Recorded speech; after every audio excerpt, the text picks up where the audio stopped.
পূজা ক'ব গ'লে এইবাৰ পূজা আমাৰ সকলোৰে কাৰণে একেবাৰে বৰ দুখেৰে আমি পাৰ কৰিছোঁ। আমাৰ সকলোৰে হিয়াৰ আমঠু আমাৰ প্ৰাণৰ শিল্পী জুবিন দাক হেৰুৱাই এইবাৰ পূজা আমি একেবাৰে সকলোৰে মন সেমেকা। আৰু আজি যেনেকৈ ইয়াত ৰাৱণ দহনৰ যোগেদি অশুভ শক্তিক সমাজৰ পৰা আমাৰ বেয়াখিনিক আমি নাশ কৰিব বিচাৰোঁ, ঠিক সেইদৰে আজি এই স্থানৰ পৰা এটা কথা ক'ব বিচাৰোঁ যে আজিৰ তাৰিখৰ আমাৰ সকলোৰে বাবে আটাইতকৈ ডাঙৰ প্ৰশ্নটো হ'ল জুবিন দাই ন্যায় পাব লাগিব, জুবিন দাৰ হত্যাকাণ্ডৰ উচিত বিচাৰ হ'ব লাগিব। আৰু আমি এই স্থানত ৰৈও সকলো স্থানত ৰৈ এটাই কামনা কৰোঁ যে আমাৰ প্ৰাণৰ শিল্পী অসমৰ আটাইতকৈ সকলোৰে মৰমৰ ব্যক্তিগৰাকীক হেৰুৱাই আমি ব্যথিত।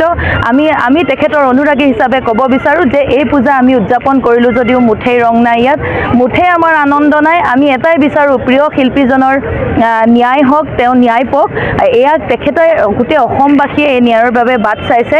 আমি দেখিছোঁ যে বহুত ডাঙৰ মানে ইয়াত আমি কোনো ধৰণৰ জুবিন দাই গীতত কৈছিল যে পলিটিক্স নকৰিবা বন্ধু, ইয়াত আমি ৰাজনীতি নিবিচাৰিম, ইয়াত আমি বিচাৰিম যে অসমৰ ৰাইজে বিচৰা ধৰণে ন্যায় পাওক। কাৰণ আমি ফটোবিলাক বহুত বিভিন্ন ধৰণৰ ফটো সামাজিক মাধ্যমত দেখিছোঁ, গতিকে আমাৰো কেতিয়াবা প্ৰশ্নৰ উদয় হয়। গতিকে প্ৰশ্নবোৰৰ বিপৰীতে যাতে অসমৰ জনতাই ন্যায় পায়, কাৰণ অসমৰ জনতাই জুবিন গাৰ্গৰ ন্যায়ৰ অপেক্ষাত আছে।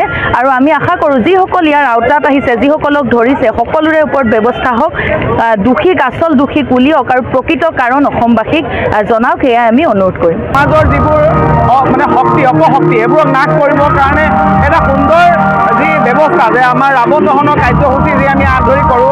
আৰু ইয়াত এই পূজা ভাগ 43 বছৰ পূজা অনুষ্ঠিত হৈছে, এইবাৰ 12 বছৰ ৰাৱণ দহনৰ কাৰ্যসূচী যুগুত কৰিছে। সুন্দৰ ব্যৱস্থাপনা, সকলোৱে সুন্দৰভাৱে শান্তিপূৰ্ণভাৱে অনুষ্ঠিত কৰিছে। মই ভাবোঁ ইয়াৰ জৰিয়তে সমাজৰ যি আমি অপশক্তিক এইবোৰক আমি নাশ কৰাৰ যি প্ৰতিচ্ছবি ইয়াৰ পৰা প্ৰতিফলিত হৈছে। আমি ভাবোঁ সমাজত এনেকুৱা ধৰণৰ অপশক্তিবোৰক নাশ কৰি ৰামে যেনেকৈ ৰাৱণৰ নাশ কৰিছিলে তেনেকৈ আমি অপশক্তিক নাশ কৰি শান্তি পৰিৱেশত সকলোৱে মিলাপ্ৰীতিৰে আমি সমাজখন আগুৱাই লৈ যাব লাগিব। কাম কৰি আছে। আৰু এতিয়া আমাৰ যিজনৰ নামত আমি শ্যামকানু মহন্ত আৰু আমাৰ সিদ্ধাৰ্থৰ নামত যি কেছ আছিলে তেখেতলোকক কাৰ্য কৰিছে আৰু বেলেগ বাকীসকল ব্যক্তিকো সোধা পোছা কৰি আছে। গতিকে সোনকালে ইয়াৰ ব্যৱস্থা গ্ৰহণ কৰিব। আৰু মই ভাবোঁ খালি ইয়াৰ বেছি পলম হোৱাটোৰ কাৰণে আমাৰ অলপ দুখ প্ৰকাশ কৰিছোঁ, কাৰণ 13 দিন হৈ যোৱাৰ পাছতে তেখেতলোকক কাৰ্য কৰিছিলে আৰু অলপ সোনকালে কাৰ্য কৰা যেনে সুবিধাজনক আছিলে। এতিয়া কিন্তু সময় পাৰ হৈ যোৱা নাই, এতিয়া ক্ষিপ্ৰতাৰে ইয়াৰ ব্যৱস্থা গ্ৰহণ কৰি জুবিন গাৰ্গৰ ন্যায়ৰ কাৰণে যুক্তিপূৰ্ণভাৱে বা বিচাৰ ব্যৱস্থাটো অতি ক্ষিপ্ৰতাৰে ব্যৱস্থা লৈ তেখেতলোকক ন্যায় বিধিবৰ কাৰণে চেষ্টা কৰিব লাগে। প্ৰতি বছৰৰ দৰে বিজয়া দশমী সন্ধিয়া দেৰগাঁও কেন্দ্ৰীয় ৰাজহুৱা দুৰ্গোৎসৱস্থলী ৰাৱণ দহন কাৰ্যসূচী অনুষ্ঠিত কৰা হয়। এইবাৰ 43তম বৰ্ষ গৌৰৱিছে দেৰগাঁও কেন্দ্ৰীয় ৰাজহুৱা দুৰ্গোৎসৱে। বিশেষকৈ ৰাৱণ দহন কাৰ্যসূচী অনুষ্ঠিত কৰাৰ মূল উদ্দেশ্য হৈছে অধৰ্মৰ ওপৰত ধৰ্মৰ জয়। যিহেতু ৰাম ৰাৱণৰ যুদ্ধৰ অন্তত আজিৰ দিনটোতে মা সীতাক ৰামচন্দ্ৰই উদ্ধাৰ কৰি আনিছিল, তেতিয়া আনন্দমুখৰ এটা উৎসৱ অনুষ্ঠিত কৰিছিল। ঠিক সেইদৰে আমাক প্ৰতীকী চিহ্ন হিচাপে আমাৰ সমাজত তেনেকুৱা অপয়া শক্তি, বেয়া শক্তি তেনেকুৱা বহুতখিনি আছে। সেইবোৰ যে আমাৰ সমাজৰ পৰা আঁতৰি যাব পাৰে, আমাৰ মনত থকা বেয়া চিন্তা, বেয়া ভাৱ, বেয়া সকলোখিনি যাতে আঁতৰিব লাগে, সকলো শান্তি এনাজৰীয়ে আমি বান্ধ খাই থাকিব লাগে, তাৰ উদ্দেশ্যে আমি ৰাৱণ দহন কাৰ্যসূচী পালন কৰোঁ। বিশেষকৈ এইবাৰ প্ৰায় 50 ফুট সুউচ্চ এটা ৰাৱণ নিৰ্মাণ কৰা হৈছিলে। দেৰগাঁও এজন স্থানীয় ব্যক্তিয়ে ৰাৱণ নিৰ্মাণ কৰিলে। আমি দেখিলোঁ অগণন ৰাইজৰ ভিৰ, বিশেষকৈ শিৱসাগৰ, যোৰহাট, তিতাবৰ, মৰিয়নি বিভিন্ন জেগাৰ পৰা উজনি প্ৰায়বিলাক জেগাৰ পৰাই ভক্তৰ ভিৰ কৰা দেখা গৈছে। প্ৰায় 40,000 ভক্তৰ আজি সমাগম দেখা গ'ল। নৰেমা স্মৃতি পথাৰ এটা বীৰ দি বাপ নোপোৱা এটা পৰিৱেশ দেখা হ'ল। বতৰ কিছু বৰষুণ পৰিছিলে যদিও কিন্তু বৰষুণকো নেওচি প্ৰতিকূল বতৰকো নেওচি হাজাৰ হাজাৰ ৰাইজৰ প্ৰতি বছৰৰ দৰে এই বছৰো 12 বছৰত হৈ দিছে ৰাৱণ দহন কাৰ্যসূচী। হাজাৰ হাজাৰ ৰাইজৰ বিপুল সমাদৰ দেখা গ'ল। লগতে ৰাৱণ দহন কাৰ্যসূচীৰ অন্তত আমি জুবিন গাৰ্গৰ যিটো মায়াবিনী গানটো গাই তেখেতক শ্ৰদ্ধাঞ্জলি জনালোঁ যে অসমৰ প্ৰাণৰো প্ৰাণ হিয়াৰ ৰাম হ'ব লাগে আৰু পুংখানুপুংখে তদন্ত কৰিব লাগে, আমি আহ্বান জনাইছোঁ।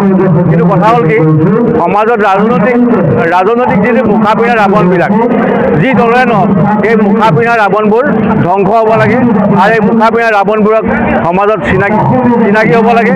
এই মুখা পিন্ধা ৰাৱণবিলাকৰ মুখা খোল খাই যাব লাগে আৰু তেখেতসকলকে আমি বধ কৰিব লাগে। আচলতে এই পুতলা ৰাৱণ আমি যিটো ৰাৱণ বনোৱা হৈছে, এইবিলাক প্ৰকৃত যিবিলাক ৰাৱণ সমাজত ঘূৰি ফুৰিছে, যি জুবিনক দৰে এজন শিল্পীক নি ছিংগাপুৰত নি আলাইখনি কৰি এক মৃত্যুৰ মুখত পৰিবলৈ চেষ্টা কৰিলে আমি এই ৰাৱণবিলাকক বধ কৰাৰ কথা কৈছোঁ সঁচা ৰাৱণবিলাক এতিয়াও সমাজত ঘূৰি ফুৰিছে আৰু সেয়েহে সঁচা ৰাৱণবিলাক বধ হোৱাৰ কামনা কৰিছোঁ ইতিমধ্যে দুইজন ব্যক্তি প্ৰধান অভিযুক্ত বুলি আমি কৈছোঁ তেওঁলোকক গ্ৰেপ্তাৰ কৰিছে আৰু মই সকলোকে অসমৰ ৰাইজক এইটোৱেই কওঁ যে ভাৰতীয় ন্যায় ব্যৱস্থাৰ ওপৰত সকলোৱে বিশ্বাস ৰাখক আৰু জুবিন গাৰ্গ আৰু তেওঁৰ পৰিয়ালে ন্যায় পাব আৰু এই বিহু পূজা ভাগৰ লগত মই বহুত দিনৰ পৰাই জড়িত হৈ আছোঁ এইবাৰো মই এই কমিটিখনৰ মুখ্য উপদেষ্টাৰ দায়িত্বত আছোঁ আৰু ৰাৱণ দহনটো আপোনালোকে দেখা পাইছে এইটো আজি কিছু বছৰ ধৰি হৈ আহিছে আৰু আজি খুব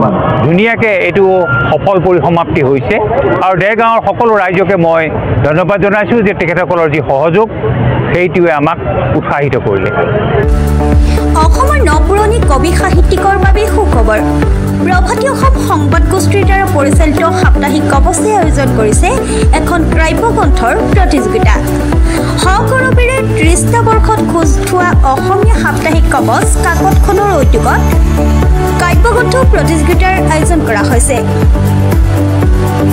2022 চনৰ পৰা বৰ্তমানলৈ প্ৰকাশিত অসমীয়া কাব্যগ্ৰন্থ দুকপিৰ লগতে লেখকৰ সম্পূৰ্ণ নাম ঠিকনা সঠিককৈ লিখি অহা 30টা মেম্বৰৰ ভিতৰত তলত দিয়া ঠিকনাত ডাকযোগে পঠাব পাৰিব আমাৰ ঠিকনা সাপ্তাহিক কবচ প্ৰভাতী অসম সংবাদ গোষ্ঠী বিজয়নগৰ ডাকঘৰৰ সমীপত কলিতা মাৰ্কেট ৩য় মহলা জিলা কামৰূপ অসম 781122 মোবাইল নম্বৰ হৈছে 9435114666 অথবা 6003971898 অথবা 9864084600 অথবা কাৰ্যালয়ত হাতে হাতে জমা দিব পাৰিব এই প্ৰতিযোগিতাত বয়সৰ কোনো সীমা নাই অহা জানুৱাৰী মাহত ফলাফল ঘোষণা কৰাৰ লগতে বঁটাসমূহ বিতৰণ কৰা হ'ব সকলো প্ৰতিযোগীকে মানপত্ৰ প্ৰদান কৰা হ'ব